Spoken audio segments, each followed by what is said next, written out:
Well, it is Thursday night. Thursday night. This morning, I went to the river this morning. That was really tough. This is tough on me. With the sun coming up over the trees, blazing into my camera, which the filter's screwed up in the damn thing. How long did that camera make it? Just a year, I think. And what else? Then those 4 people showed up downriver with a hound dog and another dog, and it's all the background sounds take my attention away. It makes things difficult. I start to lose my patience. Then I had what I thought was possibly an extra long email, and I started losing my patience there too. So here I am back at it. I'm totally grounded, got my shit together. And I'm going to do this right now. I just took Sarah and her daughter's boyfriend. We picked him up. He came over for the weekend, took him out for dinner, and ran into my favorite First Nations ladies of all time in the same restaurant. That was great. So I ended up staying and visiting with them. And tomorrow morning, well, by the time you guys are watching this, I will be with them and some other First Nation ladies at a presentation. They really wanted me to come meet these other ladies. I can't wait.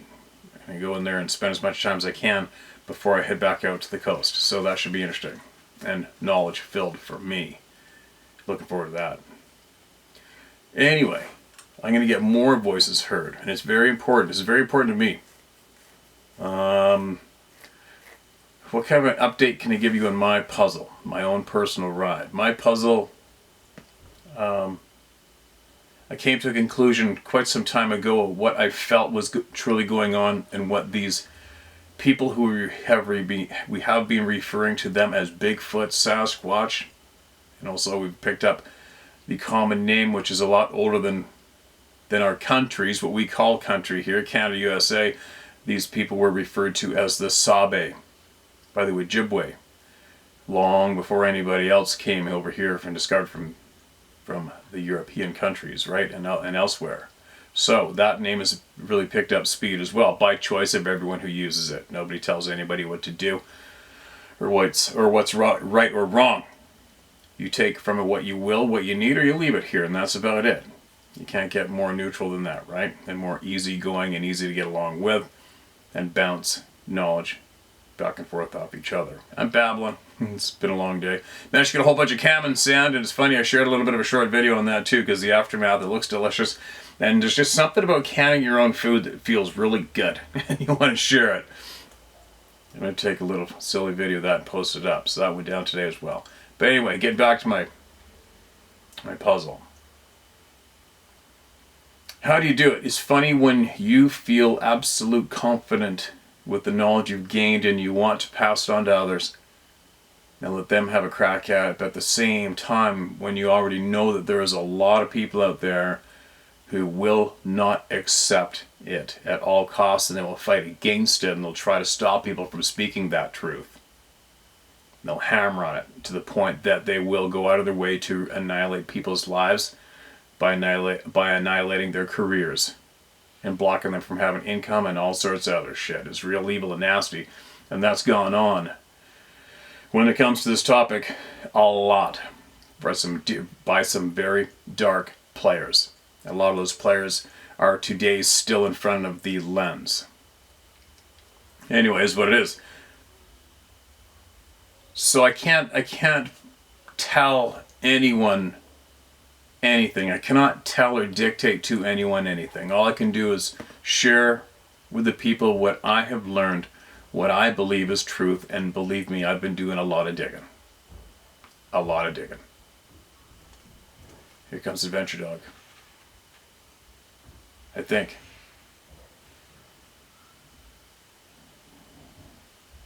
It's the goats. It's the damn goats. So anyways,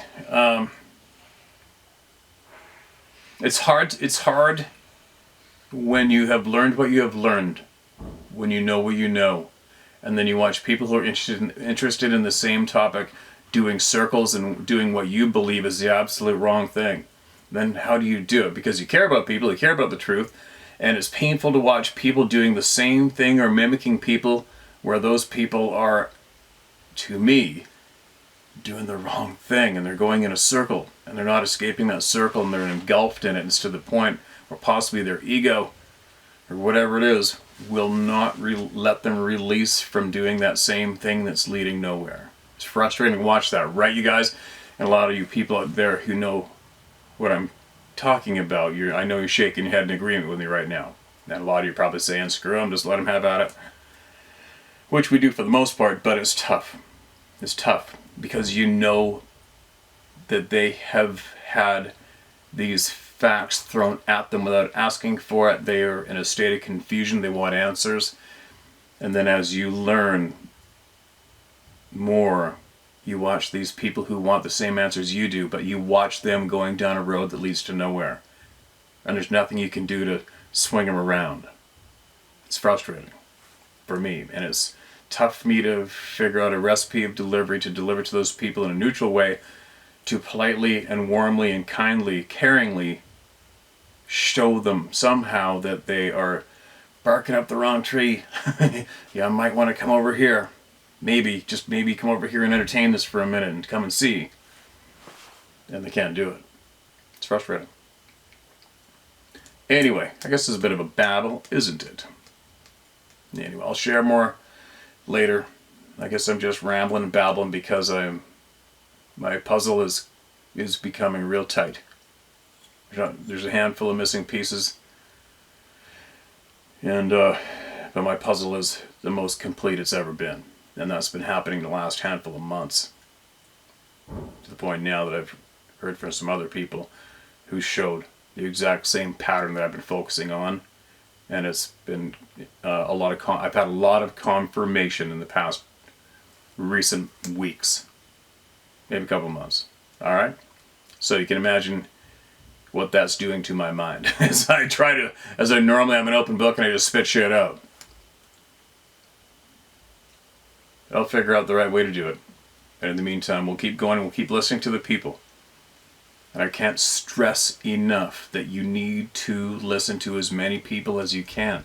That's the key. You have to listen to the people, as many as you can. And you have to take note. Now it's the dog. You have to take note of the patterns. No matter how outrageous they may sound to you, they are patterns. And there's no denying the patterns, right? Unless your mind can't accept it. Please listen to all these people. Look for the patterns, no matter how outrageous they may be, and focus on those patterns. Okay? And retain it.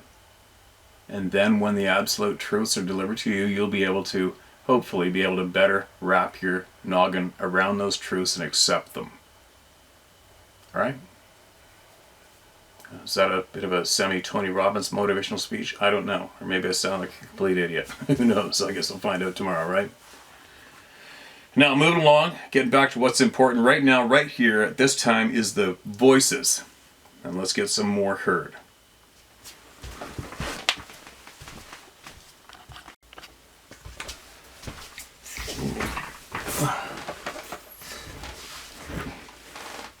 All right, here we go. Who do we got?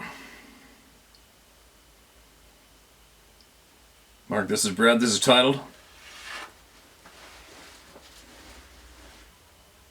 This is titled, Don't Share My Name. Okay, I got you. Sasquatch being stole my passion from me. Hi Steve, my name is Bob. This story is 40 years old. I'm 64 years old now and a retired fireman paramedic. I've always considered myself to be stoic, no fear kind of guy.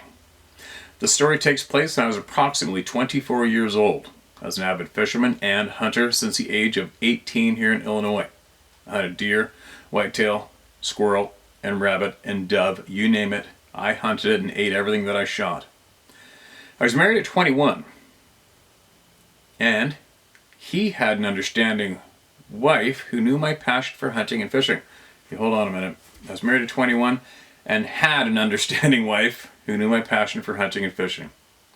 Every weekend without fail, I would leave my house at about 3 a.m. to go to my favorite spot for all the game I hunted. It was a large hunting area, about 3,000 acres, backed up by a state park, and I had a religious routine which I followed every weekend. I left my house super early, 3 a.m., would take the interstate about an hour and 15 minutes from my home, would stop at Howard Johnson's Motor Lodge for breakfast, pancakes, eggs, sausage, and a thermos of coffee for the road. I would arrive about 4:30 a.m. at the preserve, still way before the sun would come up. Take my thermos, stick it in a small backpack, and head into the woods. This particular Saturday, I was squirrel hunting. The preserve had well-defined trails that were about 500 feet apart. I would walk off the main trail into the woods about 25 yards and sit up against a tree. Take my thermos of coffee out, still in the dark, get comfortable, lean up against the tree, and wait for light to trickle through the woods. Enough so that I could see the gray squirrels jumping from limb to limb. It was the end of September, beginning of October. The air was crisp and cool. I lit a smoke, kicked back and relaxed after all the smoke wouldn't give me away. It was just gray squirrels. I took with me my 12-gauge Winchester pump shotgun, a vest full of number 6 shot shells, perfect for small game. I always carried a .38 Special snub-nosed pistol in case,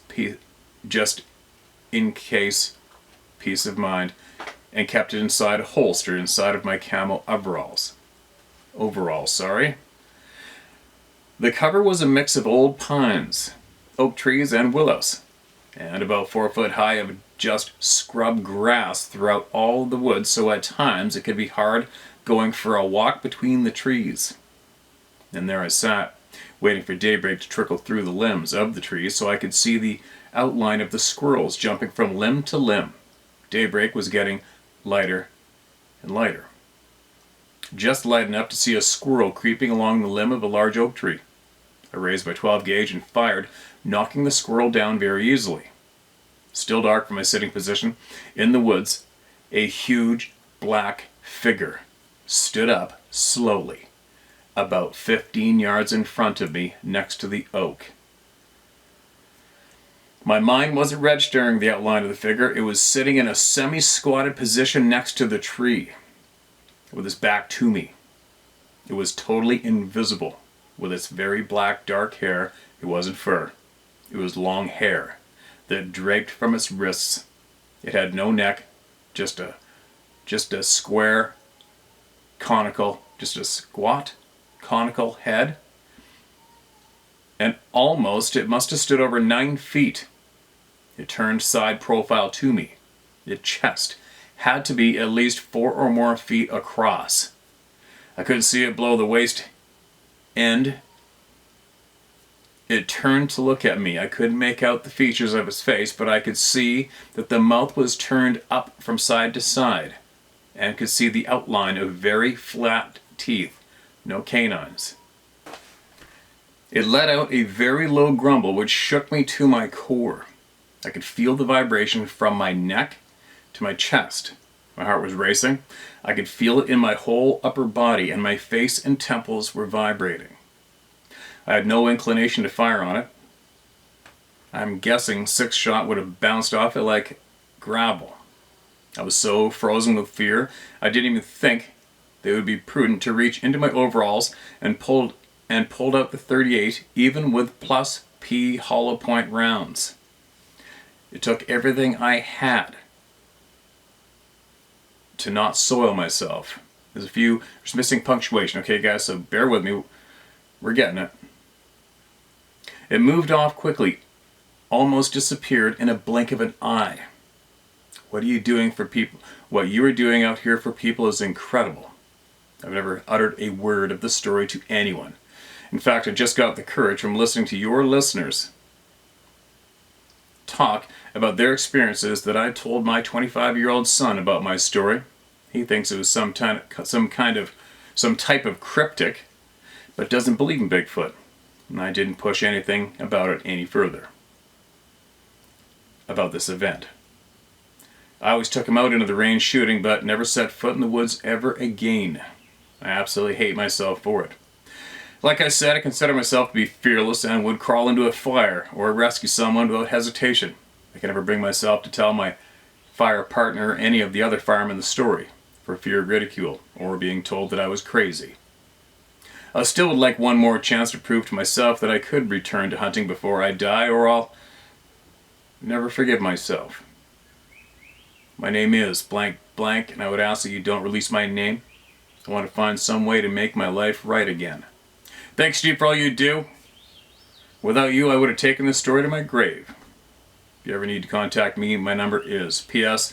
There's more to the story, but I don't want to be a windbag.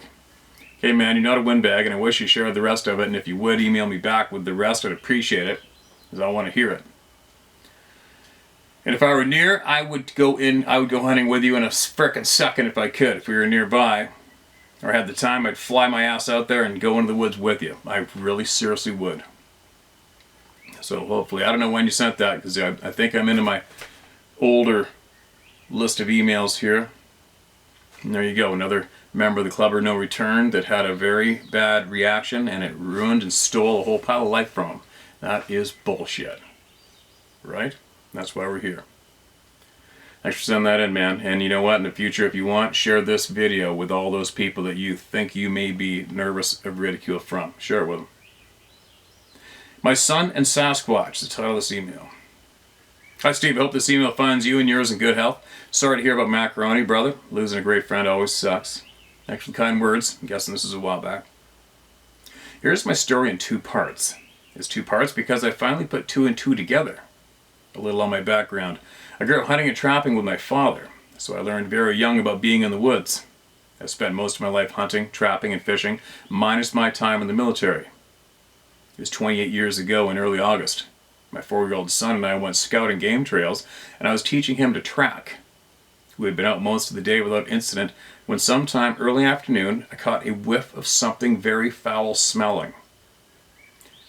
I at first thought it was a stank-ass bear, so I kept my boy very close to me. This went on for about an hour, where I would smell it and then not. I got this strange feeling when every hair on my body went rigid. I caught movement on my left side and stopped and watched, frozen by choice. Watching intently at the mass, about 100 yards away in the thick firs. It didn't move. It would only move when we did.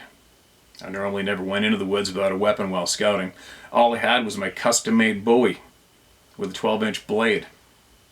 We started back to the house, and then this thought came into my mind that said, "Give me the child."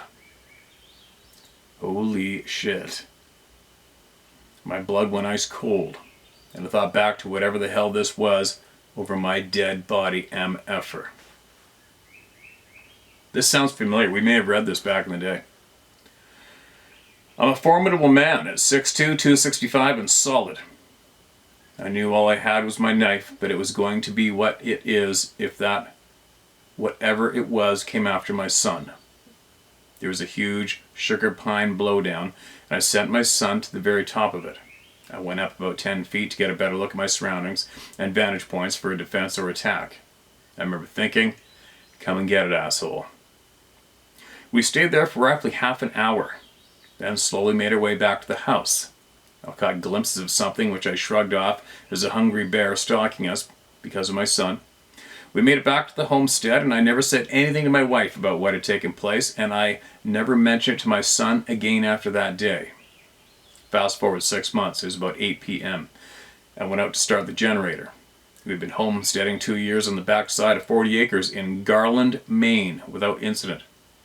I had cleared an acre behind the house to the wood line for the solar array that I was going to purchase in the spring.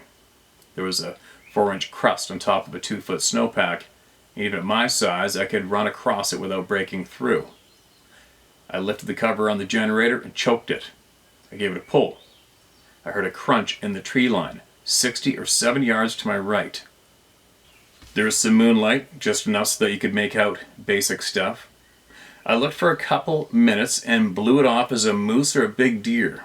I leaned over to pull the generator cord again, and I heard a crunch, crunch. This was no moose or a deer or any animal that I could figure. I looked again at the tree line to my right, but couldn't make anything out. On guard now, I went to lean forward and heard the crunch, crunch, and looked up and seen this massive figure coming right at me. It was 10 yards from the door. I was 10 yards from the door, and I hauled ass. I cleared 4 steps, and there's a thin layer of ice on the porch, and as I went through the storm door, opened my right leg, went under it, raking up the entire shin. I remember turning as I grabbed the doorknob and looking over my left shoulder and our eyes locked. It was only a brief second, but I remember it like it was yesterday. From the rafter tails on the house, it was 9 feet from the ground. He was massive. The top of his shoulder was level with the rafter tails. My guess is he was easily 10 feet tall. If I had to guess, he's in the neighborhood of 800 to 900 pounds. As I clawed my way into the house, my fear immediately turned to anger. I looked up at my wife and kids, and she had a look on her face like I had lost my mind. I definitely felt he was a threat, and I thought to myself, I'm going to kill you. I grabbed the .30-06, leaning near the door, racking the bolt, and driving one into the chamber. Having no fear for my own safety, I went back to my time in combat and knew what had to be done. Out the door I went with every intention of eliminating this threat, but there was nothing. I scouted the perimeter, and nothing. I went inside. My wife asked me what the hell's going on. I explained to her what I had seen, what had happened. She thought it was just a bear, but bears aren't that big here, and they were in hibernation. The next morning I took her and the kids outside at the back of the house, and where this thing I know now was Sasquatch had come from. The strides he made were massive, easily 9 foot, and he covered 60 or 70 yards in the time it took me to cover 10. Massive and extremely agile. After that, I took the kids to the bus stop armed to the teeth. 50 cal handgun on my side and .30-06. I rented a house in Bangor, Maine, and got my family the hell out of there. It was about a year later when I was sitting in a stand hunting. I had remembered the time I smelt that foul smell, and the words put into my head, the words put into my thoughts, "Give me the child," came back. To this day, I still believe the two encounters were the same being. I know and believe full well they are no effing ape, despite what the mainstream asswipe Sasquatch so-called experts say. They are far more advanced than we are in thought, strength, speed, and ability to move through time without being noticed. There were no tracks leading away from the house, just the ones when he came for me. I never shared this story with anyone but my mother, and she agreed. I have never shared this story with anyone but my mother, and she agreed they were out there. I honestly don't give a shit if anyone believes me. I know what happened and what I saw. Sorry this is so long, Steve. I tried to get as much of the story in there as I could. I know you get thousands of emails, and if this makes it to the channel, great. If it doesn't, at least I got it off my chest. Feel free to use my name, Steve. I love the hunt stories. Keep them coming. Sincerely, Carl Weeks. Carl, absolutely appreciate you sharing that with us. And you don't have to worry about what anybody thinks here, I'll tell you what. So, there you go. Take from that what you will, you guys, but make sure if you're sincerely trying to learn and gain answers, it's hot in here. There's a pattern in there. And it's a pattern for you to figure out. None of us can be told, right? You can't be told what to think or what to accept. You need to look for patterns yourself, jot them down, take note, and don't stop jotting them down and taking notes, all right? And learn from what you're listening from the people. Learn from it. There's a big pattern in here that sounds unbelievable, but it's a 100% in-your-face pattern from all around the world, and it is what you believe it to be, all right? Go with your gut. Keep learning. Take note of these patterns, all right? They're very, very important. And please, everyone, keep sharing your knowledge. Now, why isn't my frickin' phone charging? All right, who's next? Steve. I watch your show regularly and find it very interesting and informative. I'll relate a couple of experiences that I've had. I'm now a senior. I hunted and fished with my father since the age of 12. He's no longer here on this earth, but I continue to enjoy hunting and the outdoors. One incident. When I was in my 20s, I was hunting on my father's 2,000-acre lease. It was very swampy with thick brush. There was one spot extremely thick, about 6 acres, that I never had the courage to go into. I tried to hunt that spot several times, but on each occasion I suddenly, unexpectedly, had a feeling of imminent danger and disaster that just stopped me in my tracks. At the time, I was carrying a pistol and a 12-gauge pump Winchester shotgun loaded with buckshot and slugs. I just knew, however, that would not be enough firepower to keep whatever was in that small patch of swamp from tearing me limb from limb. I never saw or heard anything, but I just knew it was there. Another more recent experience comes to mind. About 7 years ago, I was walking out of the swamp, different location, as it was getting dark. As I was returning to my Jeep, I came to about a 150-yard section of the path that was extremely thick with brush and vines. About halfway through that part of the path, I became aware that something was walking right along with me. It was 7 or 8 feet to my left. Let me read that again. It was 7 or 8 feet to my left. That's 2 paces. On the other side of very thick vines, there was just enough ambient light for me to make out part of the rear end. The top of the back I could make out was about 4 feet high, and the back, hips, and legs seemed to be angled slightly higher than the shoulders. It had short, not long, hair or fur. I couldn't make out a color until I noticed it. There was no feeling of fear of being hunted, no premonition of danger. When I did notice it, however, I got so scared I almost wet my pants. As the unknown one, and I got to the open field at the end of the path, I levered around into the .308 I was carrying and prepared to defend myself. I never got a clear view of what it was. There was no odor. It walked and stopped when I did. It never came out into the open. So I have not, at this point, had eye-to-eye contact with an unknown species, but I know that they do exist and are out there with us in the woods. Another memory of hunting with my dad in the swamp. We're leaving the land at near dark after a day of hunting in the swamp.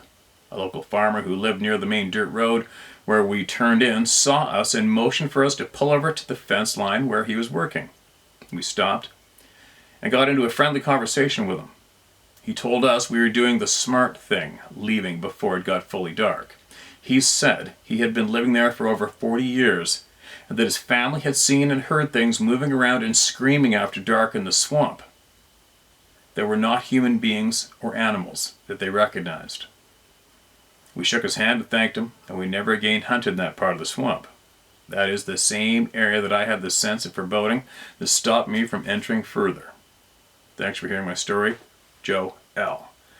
Thanks for sharing your story, Joe. And there you go. See any patterns in that one, you guys? Any patterns? What's being shared with you from these kind, generous people? Focus on the patterns, all right?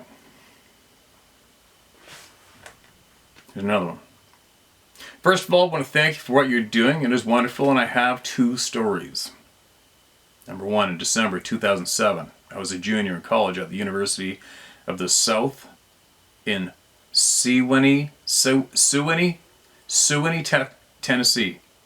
It was early exams week, and I had been studying like crazy. I just left the library and headed back to my dorm room at about 11 p.m. and I ran into my roommate who I hadn't seen in several days. We were good friends, and we were really wired from studying all day, so we decided to go buy some beer and drive down to this farmer's field to do some donuts in my roommate's Toyota 4Runner.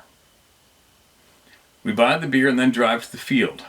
Now, to explain exactly where we were is important. The university we were attending owns a domain of 11,000 acres, and this sits on top of a very flat mountain of only several hundred feet in elevation. Surrounding this mountain, or high plateau, is nothing but rural farmland, and the university itself only has a student population of about 2,500 people. So, the area is sparsely populated. There are a lot of cliffs and caves in this area. Rock climbing and spelunking are very popular in this area. So, we buy the beer and then we drive down into the valley below, descending off the mountain down the very steep road of hairpin turns and switchbacks. We get to the field, do some donuts, drink some beer, then we start to head back up the mountain. As we come around one of the hairpin turns in the road, our headlights sweep over a Bigfoot. There it is in the road. Head, no neck, really wide shoulders, thick legs, hairy. It quickly steps out of the road, but is staring right at us. It effortlessly stepped out of the road and got behind a tree and did the head poke around the tree as our lights passed over it. This happened very, very quickly. I say nothing. My roommate says nothing. We drive in total silence for a moment, and I finally say to my roommate, "Did you see that?" He said, "Yes, I saw it, and I don't want to talk about it." Another pattern. My roommate to this day really does not like to talk about what we saw, but he was in town earlier this summer and we talked about it. I've told many people this story, and obviously no one believes me. They say, "Oh well, you already admitted you were drinking, so you're just drunk, blah blah blah blah." Yeah, because beer makes you see tall, hairy, naked guys all the time, right? I've told my first cousin this story many times, and this summer when my roommate came to town, I had my cousin ask him about it. Without hesitation, my roommate described what we saw exactly as I described it to my cousin, without hesitation. After my roommate left town, I asked my cousin what he thought about what my roommate had told him. And my cousin completely denied ever speaking with my roommate. Pathetic. Are you serious? That is so... It's so bizarre to me. What the hell? I'm an avid bear hunter, deer hunter, turkey hunter, etc. I was born and live on a 1,400-acre farm. I spend all my time in the woods.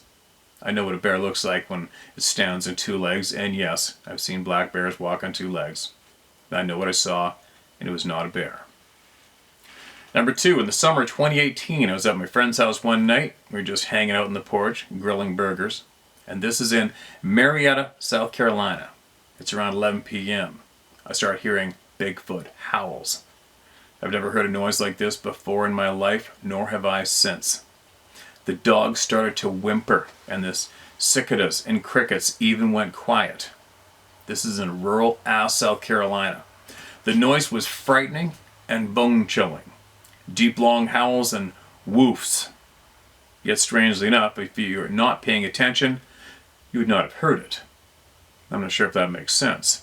It's like it was on a noise level of its own. It made my friend start listening, and it scared him so bad, he made us go in the house and lock the door.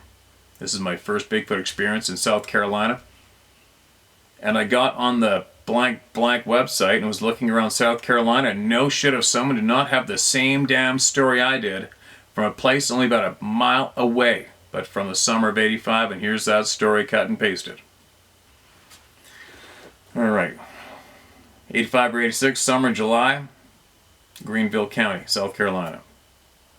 Highway 11, that's an old settlement road. Don't know the address, but it was the first house on the left of Highway 11, off Highway 11. Nearest town, Marietta, old settlement road. It happened back in 85 or 86, I'm not really sure. It happened so long ago. It was on a Friday after school. I went to my friend's house for the weekend. They moved down from Ohio. We were real good friends, so on Friday night we were watching about Bigfoot on TV. You know, about the Patterson film and the other known sightings and how he or she screams. I got goosebumps from watching it on Saturday night about 8:30 p.m. It was the summer, so we had the doors open and we were watching TV, and all of a sudden we heard this high-pitched scream. So we listened again because we thought we were hearing things. Then it goes again. So we walk outside, sat at the picnic table, and we heard it again. So we just sat there. I just could not believe it. All of us had goosebumps. So his dad went inside and grabbed a flashlight and his gun, a .22, to be on the safe side. He came out and all three of us started walking down the road into the field, about 300 yards from the house. At the same time, we kept hearing this thing screaming. 1 minute high and the next minute low. I think we're all scared. So we walked near the river, and his dad shined the flashlight into the brush, and there staring at us were these red eyes. We heard tree limbs breaking, so we took off running back to the house because we weren't standing around to see what it really was. So we got back at the house, and his mom asked, "What did we see?" And we told her we saw these red eyes staring at us. We all had goosebumps talking about it. I just couldn't believe it. So we heard the screaming for about 3 to 4 hours after we saw the red eyes. The next morning, we were still talking about it. So around 12 noon, we walked back over to see if any tracks was around. We saw this grapevine, I would say it was about 5 or 7 inches around. It was just snapped in two like it was nothing. And there were bark torn off the tree at least 8 to 9 feet tall, and the ground was torn up as well. And we could make out a footprint, just the back of it, heel, about 9 or 10 inches wide and about 2 inches deep. We just could not believe it. And we talk about all that day, and still to this day, I still get goosebumps and the hair raises up in my arms. I do believe Bigfoot is around somewhere. We've not seen it or heard it again. They also smelt an odor like a goat or something. There are 4 of them watching TV. Is in a field that farmers use their crops, wooded area, and thick brush with a nearby river. Alright, there you go. There's another one, right? There's a couple in the same area. More members of the Club of No Return enter here. Excuse me. It's endless. Alright. I'm going to read another one. I'm going to close up and I'm going to head around and go to bed. First time I ever told this is the title of this email. Dear Steve, I'm so sorry to hear about the loss of your best friend, Mac. Any animal lover knows the pain. My best friend is an 8-pound service dog, Samson, who can tell me I'm going to be sick before I know it. Samson saved my life many times, as I'm sure your buddy saved yours. This is honestly the first time I've ever told this story because my hero, my dad, told me to never mention this. But my dad passed away August 6, 2018. So it's time this story is told. Sorry to hear that news, man. I was 8 years old on a family camping trip. My dad was a gunsmith by trade and took probably hundreds of people on big game hunts, including me.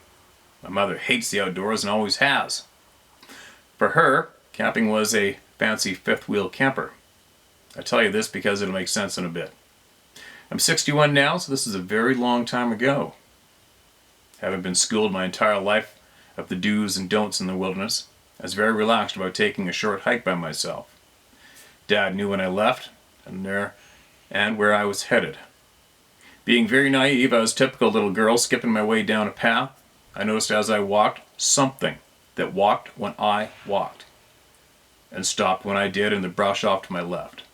I wasn't frightened and honestly didn't think there was anything to fear. And suddenly, the path made a hairpin turn to the left with a huge amount of brush hiding what was keeping step with me. As I came around this blind curve, I was literally nose to knee with a huge black furry creature. As I screamed and turned to run, it did the very same in the opposite direction. I was too scared to figure out where it went. I felt like I flew into our camp screaming "bear" at the top of my lungs. Dad calmed me down and decided to take me back to the place where I ran into this bear to teach me that I had nothing to fear. When we got to the point where I'd walked headlong into this bear, my dad noticed the biggest footprints that he had ever seen. My dad became so frightened that he began to shake. My dad being frightened is what really shook me. I don't understand what I had so unexpectedly run into, but Dad did. He told me to never mention what had happened or Mom would never go camping again. As I grew up, I hunted big game with Dad every year, but that incident was never spoken about. If I started to ask about it, I would get that look from Dad, so I never have told anyone this story.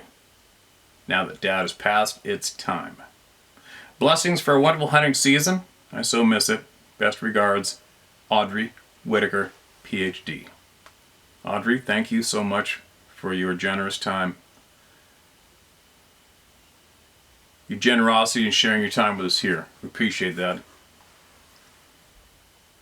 Dad knew it was up. Dad didn't want to acknowledge it and talk about it, right? So many people in the past and present don't want to talk about it. We don't want to talk about it. Don't make me talk about it. Don't make me remember it. Make it go away. I wish it didn't happen. I didn't want to see it. It's not real. Must have been a bear. I don't want to talk about it. I don't want to be friends with you anymore because you remind me of it. Right? Goes on and on. But anyway, in closing, I will say this, that I firmly believe for me and my ride that in the very beginning of what can be considered, we'll just talk about here right now, right? Our history here. In the very, very beginning, before this was ever called Canada or the United States or even called North America, the people that came here should have listened to all of the First Nations people that were living here before they got here. They should have listened to them because they knew, and they know, and they still know today the truth about these beings and more, right? But look what the, I don't know what you want to call it, the dirty dark pricks, the system, the government, whatever you want to call them, look what they did to the native peoples of most of the continents, right? The ones they couldn't tame in a way or break in a way, they annihilated them, right? That's what they do. They annihilate the people who don't need them and who also possibly possess the truth. Maybe. I don't know. Just a little bit of a theory, right? Aside from all that, from what I know now, from what many of us know now, we should have listened to the First Nations people from the beginning when it comes to this topic. Probably much, much more. But right now, we'll keep it to this topic right now. So, you want the answers? Do you want to learn? Obviously, I'm a broken record right now. You got to listen to each one of us. You have to listen to each other and keep listening no matter what, no matter how crazy you feel it may sound. You better listen. Don't throw up a wall. Don't block it. You better listen. All right? Listen to the people. Look for the patterns, go with your gut instincts, and try to override your fear. All right? Try to override your fear. Nothing is the way we have been taught. Nothing. Nothing. So there, I'm going to close off on that. I hope I'm not too annoying lately, but whatever. Whatever, there's a lot of truth out there. There's a lot of truth. A lot of truth has come here. A lot. A lot. And it's ultimately going to be up to you to learn through your instincts. It's going to be up to you to accept the fact and the truth, all right? It has been presented already. Trust me, it has, okay? And always keep in mind that there is a large group who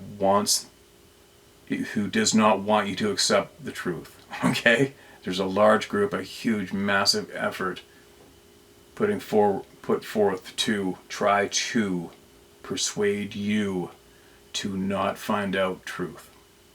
All right? Keep that in mind always and go with your guts. Listen to your insides and get in tune with yourself and listen to the people. I'm a broken frickin' record, I know it. But I strongly believe what I'm sharing right now is very, very important. All right? There we go. End of a day. I hope everybody wakes up alive tomorrow and has another beautiful, great, awesome day on this planet.